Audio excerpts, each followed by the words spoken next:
இன்னைக்கு ஆடி 18. பொதுவாக இந்த ஆடி பெருக்கில் ஆறு முழுக்க தண்ணி நிறைந்து ஓடும். ஆனா வருகின்ற பார்த்த காவிரி டெல்டாவில் அனைத்தும் இன்னைக்கு வறண்டு கிட்டத்தட்ட ஒரு பாலைவனம் போல இன்னைக்கு காட்சி அளிச்சிட்டு இருக்கு. இதுவே நம்முடைய திராவிட முன்னேற்ற கழகம், நம்முடைய தலைவர் முதலமைச்சராக இருந்தா இந்த நிலைமை ஏற்பட்டிருக்குமா? நம்ம தலைவர் இந்த நிலைமை ஏற்பட விட்டுருப்பாரா? இன்னைக்கு குருவையை காப்பாற்ற முடியல. சம்பா என்ன நிலைமை ஆகுமோன்னு விவசாயிகள் தவிச்சிட்டு இருக்கிறாங்க. இது ஏதோ ஒரு சாதாரணமாக விஷயம் கிடையாது. இன்னைக்கு இருக்கக்கூடிய ஒரு நிர்வாக திறனற்ற ஒரு டம்மி முதலமைச்சரால தான் இன்னைக்கு இந்த நிலைமை ஏற்பட்டிருக்கு. 2021 2025 வரைக்கும் அன்றைய முதலமைச்சரான நம்முடைய கழக தலைவர் அவர்கள் ஒவ்வொரு வருஷமும் சரியா ஜூன் 12ஆம் தேதி அன்னைக்கு மேட்டூர் அணையை தானே போய் திறந்து வச்சிருக்கிறார். இன்னும் சொல்ல போனா சில ஆண்டுகள்ல ஜூன் 12க்கு முன்பே மேட்டூர்ல திறந்து விட்டிருக்கிறார் நம்முடைய முதலமைச்சர் அவர்கள், நம்முடைய கழக தலைவர் அவர்கள். அப்போ ஆனா இந்த வருஷம் என்ன நிலைமை?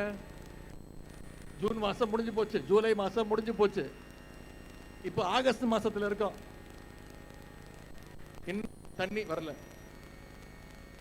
காவிரி மேலாண்மை தீர்ப்புப்படி ஜூன் மாசத்துல 9.9 டிஎம்சி தண்ணீர், ஜூலை மாசத்துல 32 டிஎம்சி தண்ணீர் அப்படின்னு மொத்தம் 42 டிஎம்சி தண்ணீர் நமக்கு வந்திருக்கணும். ஆனா இன்னைக்கு ஒரு சொட்டு தண்ணீர் கூட வரல. ஆனா இதை பத்தி இருக்கக்கூடிய முதலமைச்சர் வாயை திறந்து பேசுறாரா? பேச மாட்டேங்கிறார். அவருக்கு இருக்கக்கூடிய ஒரே கவலை என்ன? திமுக மேல என்ன பொய் வழக்கு போடலாம், என்ன பொய் கேஸ் போடலாம்.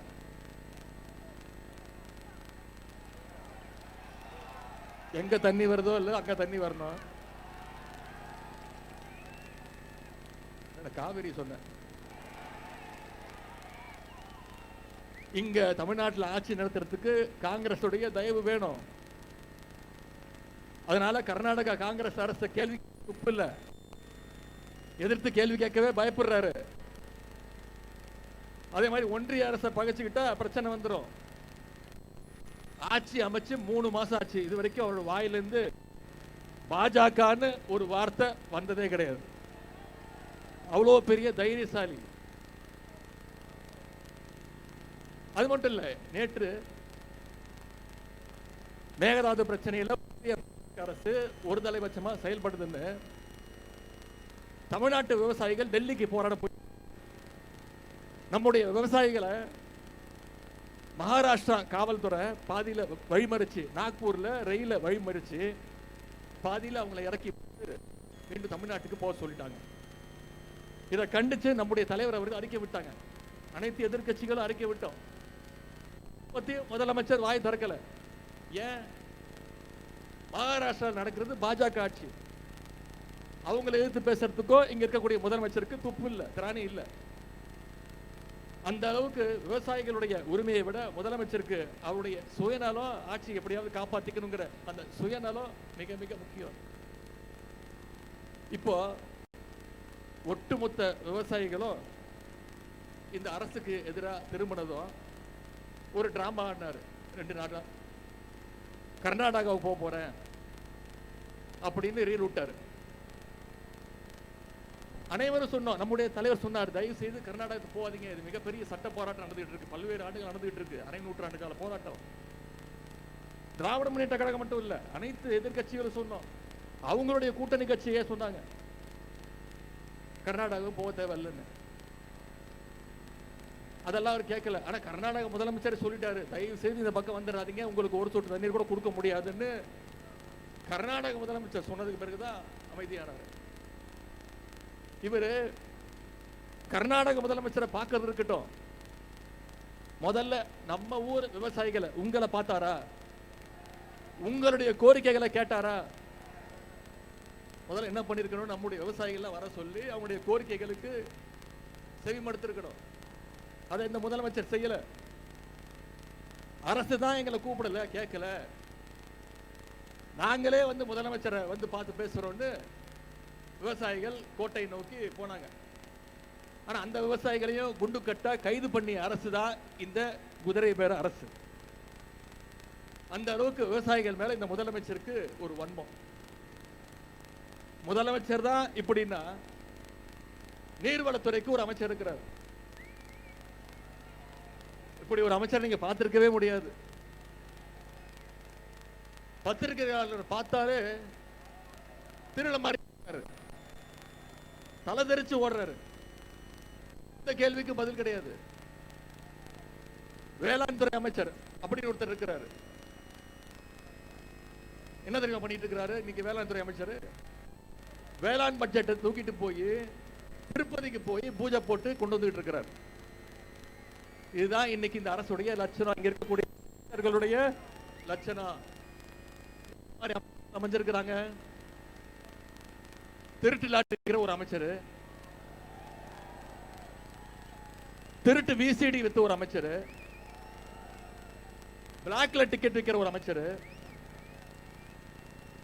உருட்டு கட்டையிலோட சுத்திட்டு இருக்கிற ஒரு அமைச்சர், எல்லாத்துக்கும் மேல போதை பவுடர் அமைச்சர். இப்படி மொத்த கேபினெட்டுமே ஒரு ஜோக்கர் கூட்டமாக இன்னைக்கு தமிழ்நாட்டில் அமைஞ்சிருக்கு. இந்த ஆட்சியில முதலமைச்சர் ரீல்ஸ் போடுறாரு, அமைச்சர்கள் ரீல்ஸ் போடுறாங்க, சட்டமன்ற உறுப்பினர்கள் ஸ்கூலு, ஹாஸ்பிட்டலு, ஏன் பாத்ரூம் டாய்லெட் கூட விட்டு வைக்கிறது இல்லை, உள்ள போய் இருக்கிறாங்க.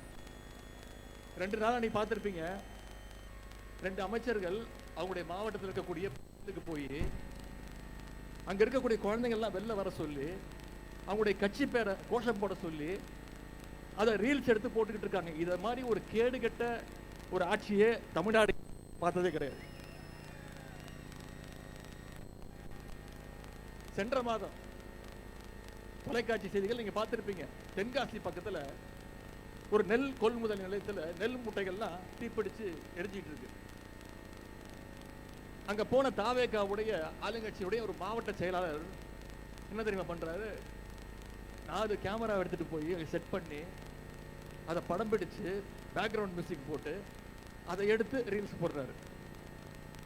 இப்படி ஒரு ரீல்ஸ் போடுற ஒரு அரசை தமிழ்நாடு இல்ல, இந்தியாவே இதுவரைக்கும் பார்த்தது கிடையாது. அமைச்சர்கள் மட்டும் இல்ல, அமைச்சருடைய சொந்தக்காரங்க அண்ணன் தம்பி எல்லாம் ஆய்வுக்கு போறான். அரசு அதிகாரிகளுக்கு தெரியல யார் அமைச்சர், யார் சட்டமன்ற உறுப்பினர், யாருக்குமே தெரியல. முதல்வருக்கும் தெரியல. அந்த அளவுக்கு ரீல்ஸ் வெறி முத்து போயிருக்கு இந்த அரசுக்கு. இன்னைக்கு விவசாயிகள் கண்ணீர் வடிச்சிட்டு இருக்கிறாங்க. ஆனா அமைச்சர்கள் என்ன பண்ணிட்டு இருக்கிறாங்க, சினிமா தியேட்டர்ல போய் படம் பார்த்துக்கிட்டு கண்ணீர் வடிச்சுக்கிட்டு. அது மட்டும் இல்ல, தமிழ்நாட்டுக்கு 15 நாளைக்கு தினசரி 3500 கன அடி தண்ணீர், அதாவது சுமார் 4 TMC தண்ணியை திறந்து விடணும்னு காவிரி ஒழுங்காற்று குழு அது உத்தரவு பிறப்பிக்குது.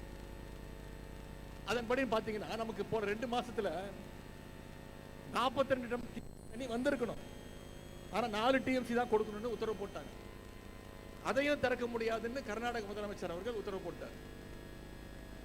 இத பத்திலாம் இந்த ஆட்சியாளர்களுக்கு எந்த கவலையும் கிடையாது. ஆட்சியாளர்களுக்கு கவலை இல்லை, ஆனா திராவிட முன்னேற்ற கழகத்தால சும்மா இருக்க முடியுமா? அதனாலதான் இன்னைக்கு விவசாயிகளுக்காக மக்கள் மன்றத்தில் இந்த போராட்டத்தை நடத்துற மாதிரி இன்னைக்கு உச்ச நீதிமன்றத்திலேயோ திராவிட முன்னேற்ற கழகம் நம்முடைய தலைவர் சட்ட போராட்டத்தை ஆரம்பிச்சிருக்கிறார். காவிரி ஒழுங்காற்று குழுவுடைய உத்தரவை நிறைவேற்றணும்னு இன்னைக்கு உச்ச நீதிமன்றத்தில் நம்முடைய தலைவர் வழக்கு தொடர்ந்துக்கிறார். ஒரு அமைச்சர் நேற்று சொல்றாரு, திராவிட முன்னேற்ற கழகம் இப்ப வழக்கு தொடர்ந்திருக்க, கடந்த 5 வருஷமா ஏன் வழக்கு தொடரலன்னு. இப்படி ஒரு அறிவாளி அமைச்சர் எங்கேயாவது பார்த்திருக்கீங்களா? எதற்கு வழக்கு தொடரணும்? 5 வருஷமா தண்ணி ஒழுங்கா வந்துகிட்டு இருந்தது, வழக்கு தொடரல. இப்ப தண்ணி வரல, வழக்கு தொடர்றதுக்கான வக்கம் உங்களுக்கு இல்ல, அதை நாங்க திராவிட முன்னேற்ற கழகம் செஞ்சுட்டு இருக்கிறோம். எதிர்கட்சியா இருக்கக்கூடிய நாங்க, நம்முடைய தலைவர் விவசாயிகளுக்காக இவ்வளவு செஞ்சுட்டு இருக்கிறோம். ஒரு பிரச்சனைன்னு வந்தா அதற்கு தீர்வு காண்றதுதான் ஒரு நல்ல அரசினுடைய அழகு. அதை இந்த அரசு செஞ்சிட்டு இருக்கா. அதற்கு எதிர்மாறா என்ன செஞ்சிட்டு இருக்காங்க தெரியுமா? ஏதாவது ஒரு பிரச்சனைன்னு வந்தா அதுல இருந்து மக்களை எப்படி டைவர்ட் செய்யறது அப்படின்னு தான் தினமும் யோசிச்சுட்டு இருக்கிறாங்க. தினமும் 4 மணிக்கு ஏதாவது ஒரு ரீல்ஸ், தினமும் திசை திருப்புற வேலையை முதலமைச்சர் செஞ்சிட்டு இருக்கிறாரு. 2 நாட்களுக்கு முன்பு இந்த காவிரி பிரச்சனை எல்லாரும் பேசிட்டு இருக்கு, ஒட்டுமொத்த தமிழ்நாடு கொந்தளிச்சிட்டு இருக்கு. முதலமைச்சர் என்ன பண்றாரு? நம்ம தலைவர் ஆட்சியில நாம கட்ட 101 அடி மெட்ரோ ரயில் பாலத்தை இவர் போய் ஆய்வு பண்றாரு. அப்புறம் நம்ம தலைவர் கொண்டு வந்த சென்னை மெட்ரோ ட்ரெயின்ல போய் இவர் டிராவல் பண்ணி ரீல்ஸ் போடுறாரு. இன்னைக்கு இதே மாதிரி நம்ம ஆர்ப்பாட்டம் இன்னைக்கு இருக்குன்னு தெரிஞ்சோன்ன இதை டைவர்ட் பண்றதுக்கு, இந்த ஆர்ப்பாட்டத்தை டைவர்ட் பண்ணணுங்கிறதுக்காக காஞ்சிபுரத்தில் சிப்காட்டுக்கு ஆய்வுக்கு போறாரு. அதுவும் பாத்தீங்கன்னா நம்ம தலைவர் ஆட்சியில நாம கொண்டு வந்த செயின்ட் கோபேன் கம்பெனியில தொழிற்சாலையில போய் ஆய்வு பண்றாரு. ஆய்வு பண்றவர் சொந்தமா ஒரு திட்டத்தை கொண்டு வந்து அதை செயல்படுத்தி அதை ஆய்வு பண்ணாருன்னா அது நல்லது, அழகா இருக்கும், பார்க்கறதுக்கு நல்லா இருக்கும். ஆனா தொடர்ந்து நாம முதலமைச்சரா, நம்முடைய தலைவர் முதலமைச்சரா இருந்தப்போ என்னென்னலாம் தொடங்கி வச்சாங்களோ அந்த திட்டங்களை எல்லாம் தொடர்ந்து ஆய்வு பண்ணிட்டு இருக்கிறாரு. நான் கூட ஒரு மீம் பார்த்தேன், இவர் மெட்ரோ ட்ரெயின்ல போய் ஆய்வு பண்ணி இருக்கிறாரு. அப்புறம் 101 அடி மேல அந்த மெட்ரோ ட்ரெயின்ல போய் ஆய்வு பண்ணும்போது பாக்குறாரு சென்னை முழுக்க அத்தனை திட்டங்கள் தெரியுது. அவர் மைண்ட் வாய்ஸ், ஏன்பா எனக்கு ஓட்டு போட்டீங்க, இவ்வளவு பண்ணி வச்சிருக்கிறாங்க தமிழ்நாட்டுக்கு, சென்னைக்கு, அப்படி ஒரு மீன் பார்த்தேன். இன்னும் முதலமைச்சருக்கு புரியுற மாதிரி சொல்லணும்னா, ஊரா வீட்டு நெய்ல அவர் வீட்டுக்கு இன்னைக்கு ஸ்வீட் செஞ்சிட்டு இருக்கிறார். அவர் பாஷையில சொன்னதான் அவருக்கு புரியும். அவர் பாஷை என்னன்னு உங்களுக்கு புரியும். டேஷ் முதலமைச்சர் இன்னைக்கு இந்தியா முழுக்க பேசுது. இப்படி ஒரு நாங்க பார்த்ததே இல்லப்பா. வாயில நல்லா வந்து எதுக்கு எடுத்தாலும் கொத்து பரோட்டா போடுவேன். தேர்தல் பிரச்சாரத்தில் பேசும்பொழுது என்ன சொன்னாரு? அடுத்த ஜென்மம்னு ஒண்ணு இருந்தா விவசாயியா பிறக்கணும் அப்படின்னு சொன்னாரா இல்லையா? சரி, நான் கேட்கிறேன், இதுக்கு எதுக்கு அடுத்த ஜென்மம் வரைக்கும் வெயிட் பண்ணணும்? வாங்க, இந்த ஜென்மத்திலே வந்து விவசாயம் பண்ணலாமே. யார் எப்ப வர நினைச்சாலும் விவசாயம் பண்ணலாம். நான் சொல்றேன், மே 10ஆம் தேதியில இருந்து இந்த தரங்கெட்ட ஆட்சி அமைஞ்சதுல இருந்து அதிக ஏமாற்றங்களை சந்திச்சிட்டு இருக்கிறது நம்முடைய விவசாய பெருங்குடி மக்கள் தான். தேர்தல் வாக்குறுதிகள் இன்னும் வேற என்ன சொன்னாரு, என்னென்ன வாக்குறுதிகள் கொடுத்தாரு? 5 ஏக்கருக்கும் குறைவா நிலம் வச்சிருக்க எல்லா விவசாயிகள் முழுமையா பயிர்கடன் தள்ளுபடின்னு சொன்னாரா இல்லையா? ஆனா ஆட்சிக்கு வந்தோன்னு என்ன சொன்னாரு? 50,000 ரூபாய்க்குள்ள கடன் வாங்கி இருந்தா மட்டும்தான் பயிர்கடன் தள்ளுபடின்னு சொன்னார். உடனே நம்முடைய தலைவர் அவர்கள் எதிர்ப்பு தெரிவிச்சாரு. அனைத்து விவசாய சங்கங்களும் எதிர்ப்பு தெரிவிச்சது. உடனே மாத்தினாங்க. 50,000ங்கிறத 75,000 ரூபாய் அப்படின்னு மாத்தினாங்க. ஆனா இப்போ என்ன நடந்துட்டு இருக்கு தெரியுமா? வெறும் 35,000 ரூபாய் மேல யாருக்கும் கடன் தள்ளுபடி இல்லை அப்படின்னு அறிவிச்சிருக்கிறாங்க. வாக்குறுதியில சொன்னது ஒண்ணு, அறிவிப்புல சொன்னது வேற ஒண்ணு, ஆனா செயல்படுத்துறது இன்னொன்னு. இப்படி வாக்குறுதிகள் எதையுமே நிறைவேற்ற முடியாம வாயில வட சொல்ற ஆட்சி தான் இன்று அமைஞ்சிருக்கக்கூடிய இந்த தாவேகாவுடைய அரசு. இதுவே 2006 கழக ஆட்சி நம்முடைய முத்தமிழ் டாக்டர் கலைஞர் அவர்கள் தான் சொன்னபடி 7,000 கோடி ரூபாய் அளவுக்கு விவசாய கடனை தள்ளுபடி செஞ்சாங்க. அது எப்படி செஞ்சாரு? அவர் முதலமைச்சரா பதவி இருக்கிற அந்த மேடையிலேயே கோப்புகளை கொண்டு வந்து அங்கேயே கையெழுத்து போட்டாரு. சென்ற ஆட்சியில நம்ம தலைவர் 12,000 கோடி ரூபாய் அளவுக்கு பயிர் கடன் தள்ளுபடியை நம்முடைய தலைவர் செஞ்சார். இந்த சூழ்நிலையில் தான் இன்னைக்கு முழு பயிர் கடனையும் ரத்து பண்ணணும்னு விவசாயிகள் தொடர்ந்து போராட்டத்தை அறிவிச்சிங்க. ஆனா சட்டசபையில் பேசின முதலமைச்சர் என்ன தெரியுமா சொன்னாரு? திமுகவுடைய தூண்டுதலால இன்னைக்கு விவசாயிகள் போராட்டத்தில் இறங்கியிருக்காங்கன்னு உங்களுடைய போராட்டத்தை கொச்சப்படுத்தினவர் இன்றைய முதலமைச்சர் அவர்கள். கழக ஆட்சி நடந்தப்போ மேகதாது அணையை கட்ட விடாம நாம தடுத்தோம், கர்நாடகாவை தடுத்தோம். ஆனா இன்னைக்கு தமிழ்நாட்டில் ஒரு மிக பலவீனமான ஒரு ஆட்சி அமைஞ்சிருக்கு. இந்த வாய்ப்பை எப்படியாவது பயன்படுத்தி மேகதாது அணை கட்டலான்னு இன்னைக்கு கர்நாடக அரசு முழு முயற்சியில் இறங்கி இருக்கிறாங்க. இந்த அரசு மேகதாது அணை கூடாதுன்னு சட்டப்பேரவையில் ஒரு தீர்மானம் அறிவிச்சாங்க. அப்போ அதை ஆதரிச்சு நான் பேசினேன். மேகதாது பிரச்சனை மிக மிக முக்கியமான ஒரு பிரச்சனை. இது கட்சிகள் கடந்து அனைவரும் ஒற்றுமையோடு இருக்க வேண்டிய பிரச்சனை. இந்த அரசு உடனடியாக அனைத்து கட்சி கூட்டத்தை கூட்டணும். தமிழ்நாட்டில் இருக்கக்கூடிய அனைத்து எல்லா கட்சி பிரதிநிதிகளும் ஒன்னா போய் ஒன்றிய அரசுக்கு நாம நம்முடைய அழுத்தத்தை கொடுப்போம்னு சொன்னேன். ஒன்றிய அரசுக்கு அழுத்தத்தை கொடுப்போம்னு தான் சொன்னேன். உடனே ஆட்சியாளர்கள் பயந்துட்டாங்க. நேத்து கர்நாடகாவில் அனைத்து கட்சி கூட்டத்தை கூட்டி காவிரி பிரச்சனையில அவங்க காட்டியிருக்கிறாங்க. ஆனா இங்க இருக்கக்கூடிய இந்த முதலமைச்சர் அனைத்து கட்சி கூட்டத்தை நடத்துவதையே மிகவும் ஒரு அவமானமா நினைக்கிறார். குருவையை பொறுத்த வரைக்கும் போன வருஷம் 6.5 லட்சம் ஏக்கர்ல சாகுபடி நடந்துச்சு. ஆனா இந்த வருஷம் வெறும் 1.5 லட்சம் ஏக்கர்ல தான் சாகுபடி ஆயிருக்கு. கிட்டத்தட்ட 14 லட்சம் விவசாயிகள் இதனால பாதிக்கப்பட்டிருக்கிறாங்க. சுமார் 2,500 கோடி ரூபாய் அளவுக்கு விவசாயிகளுக்கு இன்னைக்கு இழப்பு ஏற்பட்டிருக்கு. ஆகவேதான்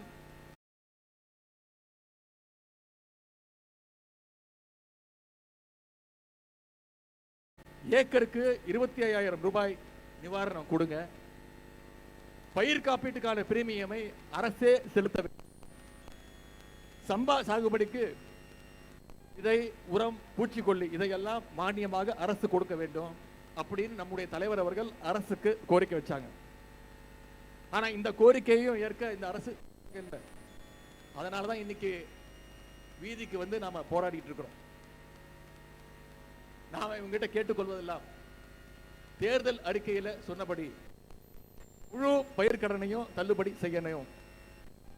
மேகதாது அணை கட்டுறதை தடுத்து நிப்பாட்டி ஆக வேண்டும். வறட்சியால பாதிக்கப்பட்டுள்ள விவசாயிகளுக்கு உரிய நிவாரண தொகையை செலுத்த வேண்டும். அதற்கு மிக மிக முக்கியமாக இந்த டெல்டா மாவட்டங்களை வறட்சி பாதித்த மாவட்டமாக அறிவித்தாக வேண்டும்னு நம்முடைய கோரிக்கையை மீண்டும் இந்த அரசுக்கு நினைவுபடுத்த வருகின்றோம். விவசாயிகள் தொடர்பான இந்த பிரச்சனைகள் எல்லாம் வர்ற சட்டமன்ற கூட்டத்தொடரில் 2 நாள் ஆரம்பிக்குது, 5ஆம் தேதி ஆரம்பிக்குது. சும்மா விடமாட்டோம். வர்ற சட்டமன்ற கூட்டத்தொடரில் திராவிட முன்னேற்ற நிச்சயம் இந்த பிரச்சனையை எழுப்போம். சட்டமன்றம், நீதிமன்றம், மக்கள் மன்றம்னு அனைத்து இடங்களிலும் விவசாயிகள் உங்களுக்கான ஆதரவாக உங்களுடைய திராவிட முன்னேற்ற கழகம் என்றைக்கும் திராவிட முன்னேற்ற கழகம் என்னைக்கும் பக்கபலமாக இருக்கும்.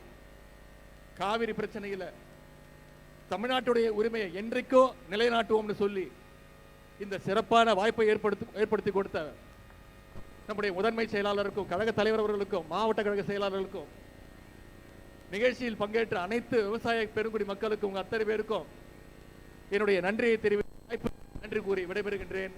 நன்றி, வணக்கம்.